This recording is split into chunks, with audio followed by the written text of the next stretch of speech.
Hi everyone, this is Hana, and welcome back to Hana's Island. Recently, South Korean President Lee Jae-myung made a very strong statement. He condemned Israel's war crimes. After that, a lot of you islanders emailed me. Korea and the US are incredibly close allies. So seeing Korea speak out like this was really inspiring for a lot of people. I feel exactly the same way.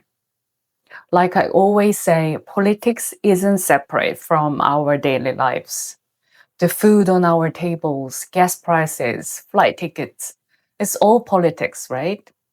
We have a saying in Korea, put two people in a room and you already have politics. And as many of you know, Koreans care deeply about politics. We are highly engaged. So today I want to talk about exactly that.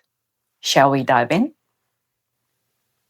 A few days ago, President Lee posted a short message on his X account. It completely turned the diplomatic world upside down. He shared a horrific video from the West Bank. It showed Israeli soldiers throwing a Palestinian body off a roof.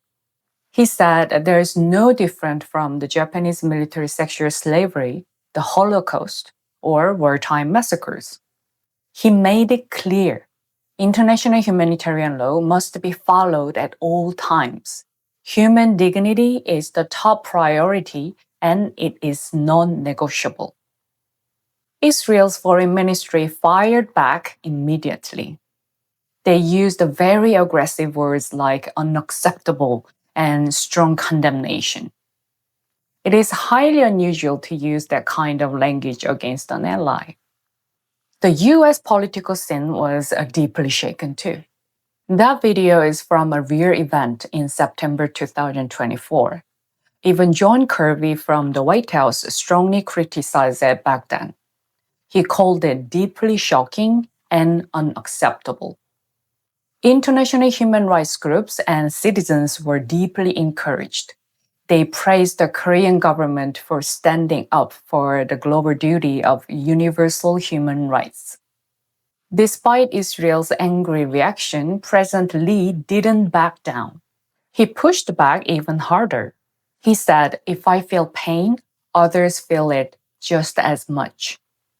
And he added, they should really reflect on the criticism from people all over the world who are suffering from these constant human rights violations. It is truly disappointing. He also pointed out the economic damage caused by the war. He said, it breaks my heart to see our innocent citizens suddenly suffering from this huge national hardship out of nowhere. He showed firm resolve, adding, I will work harder to find what I can do for universal human rights and Koreans' national interests. President Lee Jae-myung is known as a strict pragmatist. So why did he harshly criticize Israel, America's closest ally, right now? On the surface, it might look like emotional anger over horrible human rights abuses, but if you look deeper, you can see a very careful calculation. As a former human rights lawyer, he is trying to flip the diplomatic chessboard against the superpower bullying. In 1986, he passed the bar exam. He could have been an elite judge or prosecutor. Instead, he went to Seongnam, a city of working class and the poor. He stood with the workers fighting unfair layoff in the tear gas smoke. He led a movement to build a city hospital for sick people who couldn't afford the treatment. He fought massive state power right on the streets. Then he became the mayor of Seongnam, the governor of Gyeonggi province, and now the president of South Korea. This fierce journey ingrained a strict rule deep inside him. Human rights and human life are non-negotiable. He knows exactly how to turn the voices of the weak into a sharp weapon against the giant powers. He instinctively knows the exact timing when the underdog can win using a moral cause. And the timing of his message was absolutely perfect. It happened right after X introduced its real-time auto-translation feature. His message crossed the language border and spread all over the world.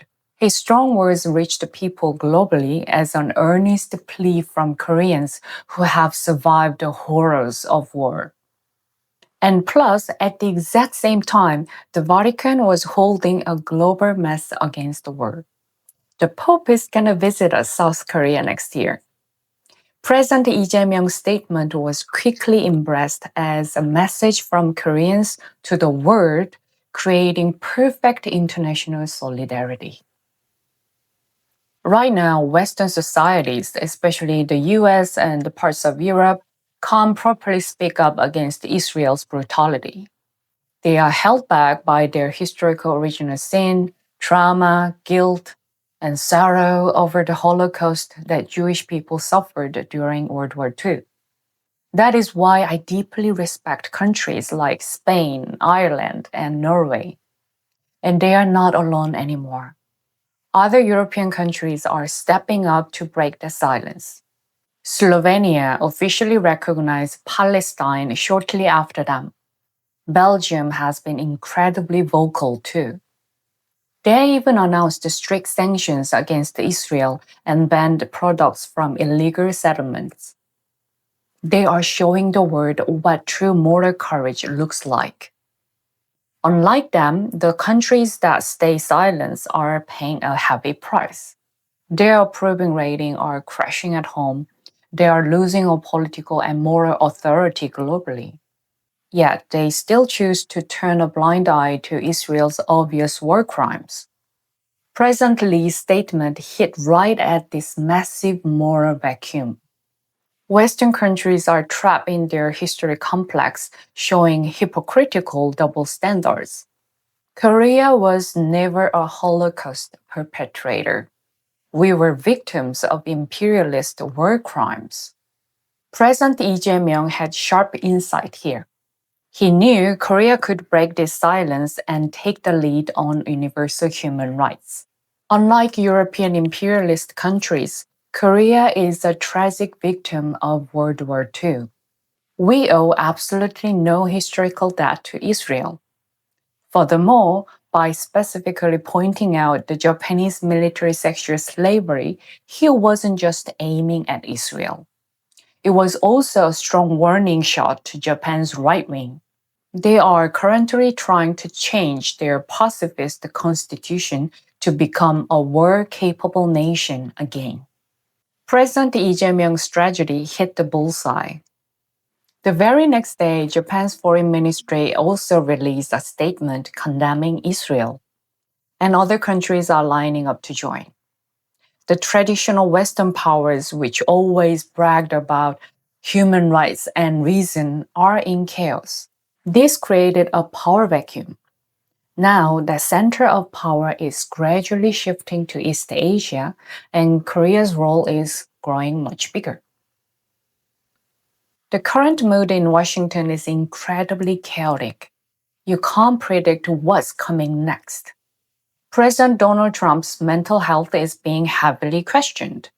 There are loud demands to invoke the 25th Amendment to suspend him from office. Even inside his hardcore fanbase, MAGA, you can hear whispers of impeachment. On top of that, Trump completely flips his stance on the Iran war just from one phone call with Israel's Prime Minister Netanyahu. Even inside the US, people are sighing and asking, who exactly is running the US government? President Lee Jae-myung zeroed in on this exact point. Trump's political downfall is becoming a real possibility. So President Lee Jae-myung caught the perfect timing to quickly distance Korea from the bizarre alliance between Trump and Netanyahu. Also, it's highly likely he accurately read the post-Trump era vibe during his meeting with the US lawmakers who visited Korea a few days ago. That recent meeting with the US lawmaker is a masterclass in President Lee Jae-myung's brilliant diplomatic strategy. Trump was pressuring Korea to send troops to the Strait of Hormuz. He kept throwing around cheap threats, saying he would pull US troops out of Korea if we didn't listen. Trump keeps lying about the number of US troops in Korea. It's actually about 28,000, but he keeps blowing it up to 45,000. Korea provides the land and fully pays for their massive stationing cost. Yet, Trump keeps playing the savior card against Korea to rile up his own citizens. In response, President Lee Jae-myung delivered a satisfying counterpunch to the US lawmakers. He said, to take the pressure off the US, we will fully take back our wartime operational control and ease up on the US military's influence. The US lawmakers were completely shocked. They scrambled to make excuses, saying Trump's thoughts don't reflect theirs. South Korea has already grown into the world's fifth strongest military power. We have deeply wanted self-defense for a long time. The vast majority of the Korean public doesn't even flinch at the threat of a US troop withdrawal. Especially after a shocking incident recently at a semiconductor plant in Georgia, USA. Korean workers were chained like animals and dragged away by ICE. It showed the harsh reality of our alliance, and it remains an unforgettable scar. And still, the US hasn't given a single proper apology. Remember, Koreans absolutely never forget. President Lee Jae-myung's tough talk on Israel is a strategic countermove. It's a pushback against the shallow threats from Trump, the president of the American empire, supposedly the strongest in the world. He used a massive moral frame to hit back. We are a nation that protects universal human values. Instead of just saying no, he drew a firm line. He showed we cannot join an immoral trend of committing war crimes. The strategy to protect our nation's interest doesn't end there. President Lee Jae-myung sent a special envoy to Iran right after his statement condemning Israel. It's a move to rescue the many Korean ships currently detained in the Strait of Hormuz. Actually, history repeats itself. Back during the first oil crisis in 1973, the Park Chung-hee administration faced a massive crisis where the national economy was on the verge of being paralyzed by the Arab oil embargo. President Park Chung-hee didn't tiptoe around our blood ally, the US. He didn't fear Israel's backlash. On December 15th of that year, he suddenly announced a so-called pro-Arab statement. It was a shocking move. It clearly demanded the withdrawal of Israeli troops from Arab territories and the recognition of Palestinians' legitimate rights. Even back then, the Israeli government immediately protested fiercely through their embassy. But former President Park Chung-hee pushed it through anyway. He opened the closed door of the Arab world, secured oil, and laid the foundation for the future a Middle East construction boom in South Korea. Even during the military dictatorship in the 1970s, they didn't hesitate to make such bold changes for the nation's survival. Likewise, President Lee Jae-myung, a strict pragmatist, grabbed both the moral cause of universal human rights and the practical benefits of Middle East diplomacy for the national interest. As a result, President Lee Jae-myung's statement naturally turned people who value human rights in the US and worldwide into his allies. At the same time, it stripped away Trump's pressure and showed it was just empty bullying. Furthermore, he made it clear that peace in the Middle East is directly tied to oil prices and exchange rates, meaning it's directly tied to the everyday stability of people in South Korea and all over the world. And with this, he completely won the public's understanding. President Lee Jae-myung has always stressed creating a state where there is no need to fight is true peace. It is his firm belief that peace is the engine for the economic prosperity. This pragmatic route is really paying off in South-North relations and in our diplomacy with the US and China. Even in the 21st century, South Korea is the only divided country in the world. We still have corrupt politicians and pro-US or pro-Japan factions who line their own pockets using the worn-out ideology of anti-China, pro-America. Global powers also see the permanent division of South and North as something that works in their favor. However, after taking office, President Lee Jae-myung met President Xi Jinping and even took a selfie. He managed to get a huge smile and full support from President Xi Jinping, who is famously hard to crack. If it helps Korea's national interest, he builds the best possible relation no matter who the other side is. This is what I call strict pragmatic diplomacy. What is even more interesting is the dynamic with North Korea. Around the time Trump publicly threatened us about sending troops to Iran, the US suddenly pulled out the THAAD missiles stationed in Korea. They said they needed them for the Iran war and just took them back like that. In the past, the Korean public fiercely opposed the THAAD deployment. Korea suffered massive economic damage. It happened during China's unofficial ban on K-culture, what we call Han. Basically, China blocked our movies and music to get back at us for the THAAD deployment. So for us, this is completely absurd.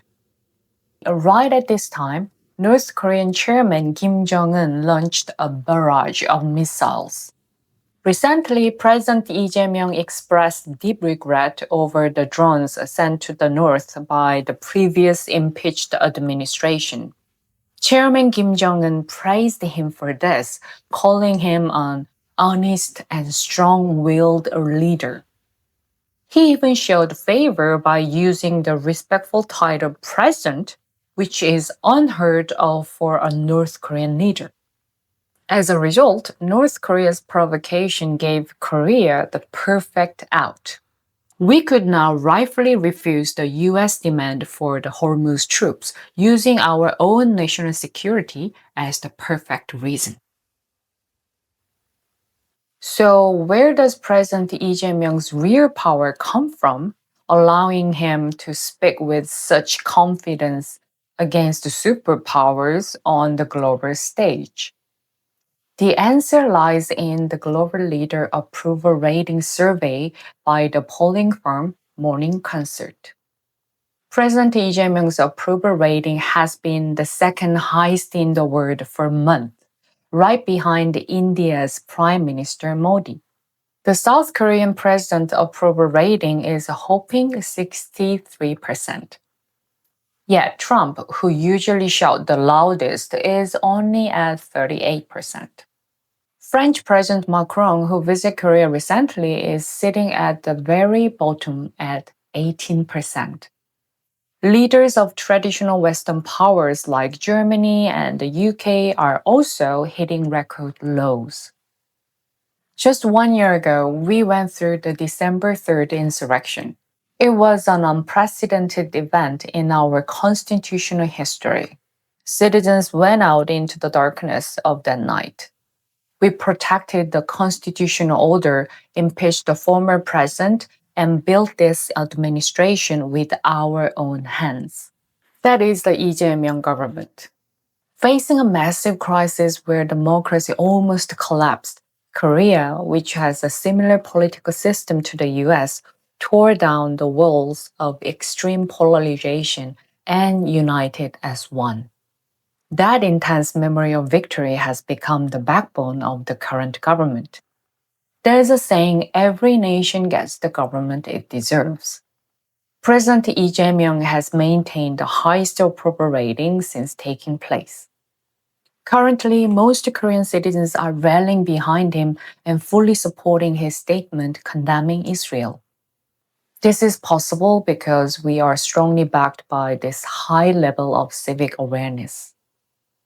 In the upcoming local elections in June, a Democratic candidate is actually the frontrunner to become the mayor of Daegu. Daegu is known as the heart of conservatives, just like Texas in the US. This shows that blind regionalism and taking sides are finally losing their grip. Instead of old ideologies, the Lee Jae-myung government's story of rational pragmatism and a proud South Korea has united the hearts of the people. Whenever I raise a moral voice like this, there are always some people who bring up the Korean military's mistakes during the Vietnam War. They try to muddy the waters using what we call whataboutism. In my last video about Japanese military sexual slavery, some people brought up atrocities by the US, Russia, China, and Western powers just to change the subject. Well, I fully expected it. At the base of whataboutism lies an instinctive defense mechanism. It's the raw reaction humans feel when facing their own flaws.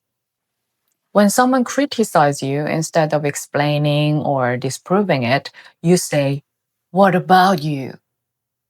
You drag out the other person's weakness to change the topic. It's a rhetorical trick. Whataboutism, the term comes from the 1970s Northern Ireland conflict. It referred to people justifying their own violence by bringing up the enemy's faults.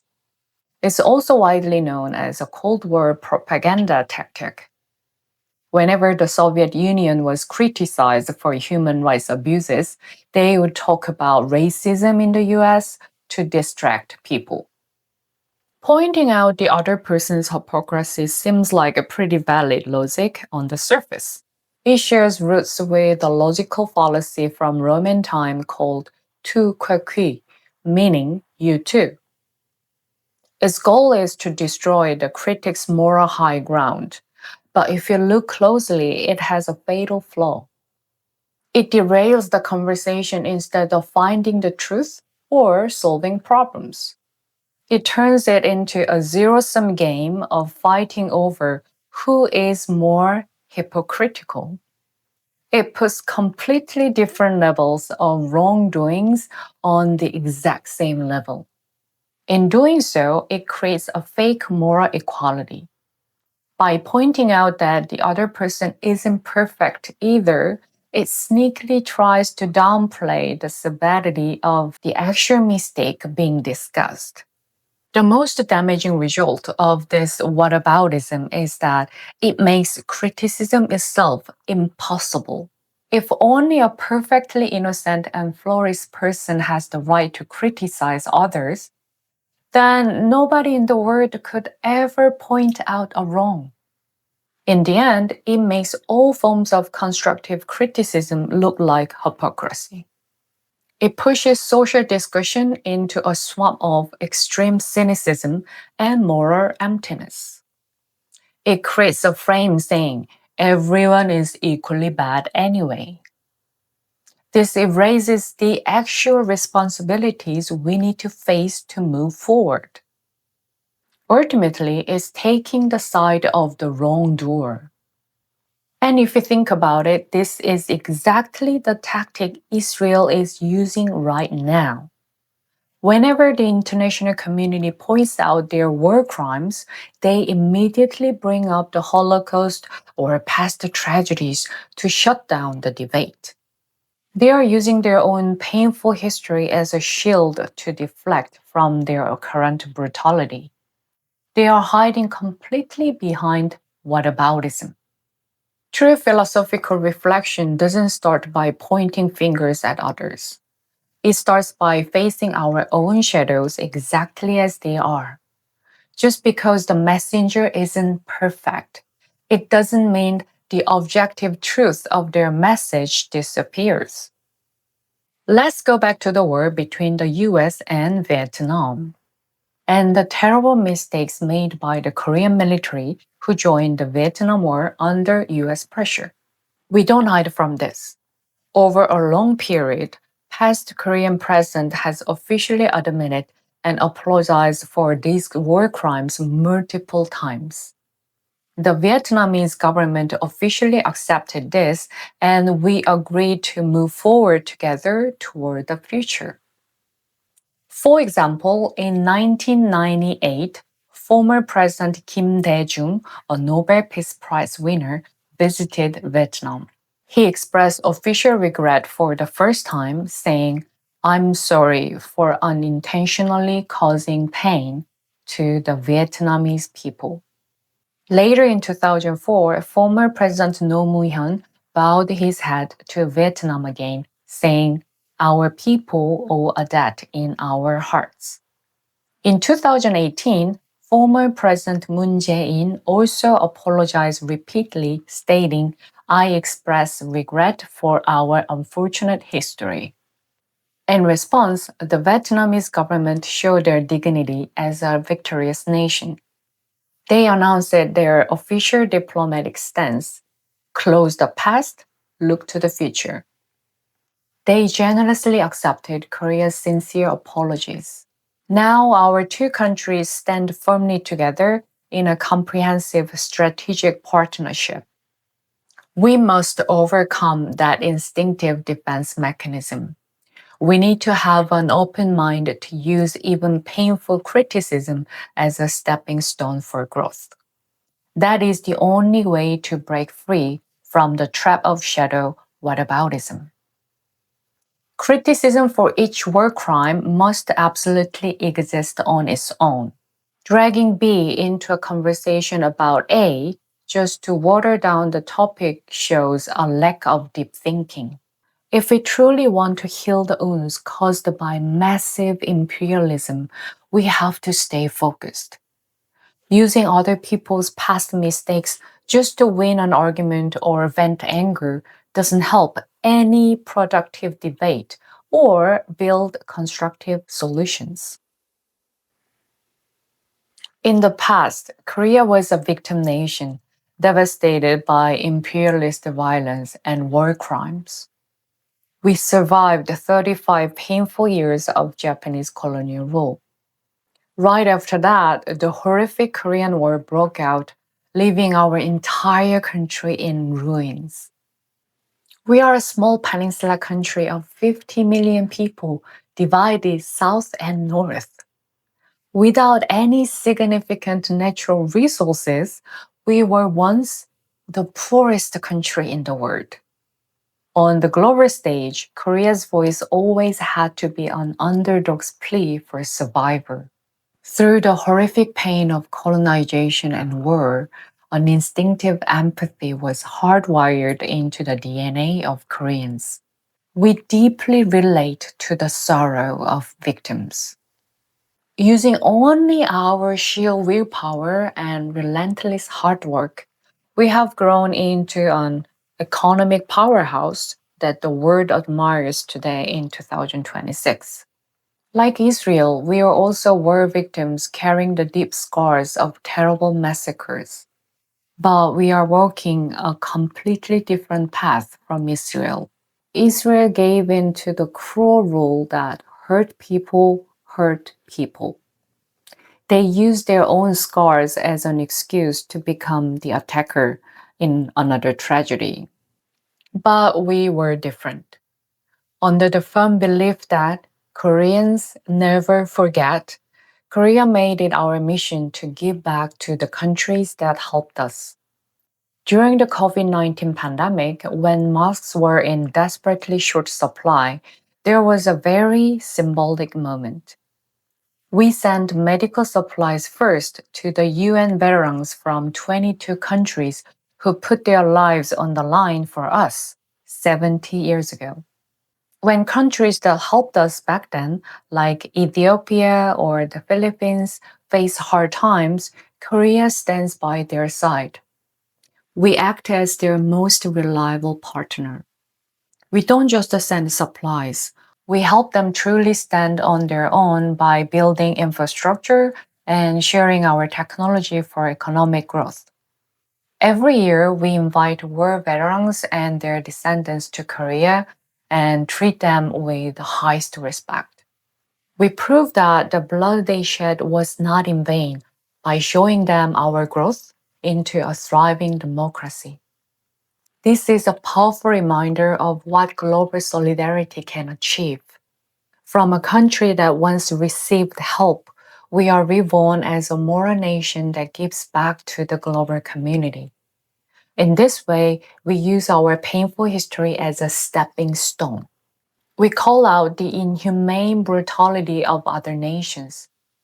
We aim to stand tall as a moral country that protects the universal values of human rights and justice. We are no longer a marginalized country that blindly works on eggshells and caves to every whim from a superpower. Instead of an immoral, fading sun, South Korean citizens and President Lee Jae-myung are boldly standing firm on unchanging values. Supported by the great citizens who weathered the storm of modern history and built their own government, Korea is finally finding its true and proper role on the global stage. Just watch us. We are not perfect, but we will keep working hard to become a much greater country in the future. All right, that's all for today on Hana's Island. If this video resonated with you, please show your support by liking and subscribing. And let me know your thoughts in the comments down below. I will see you right back here next time. Until then, find peace on an island that perfectly fits your own latitude. Take care. Bye.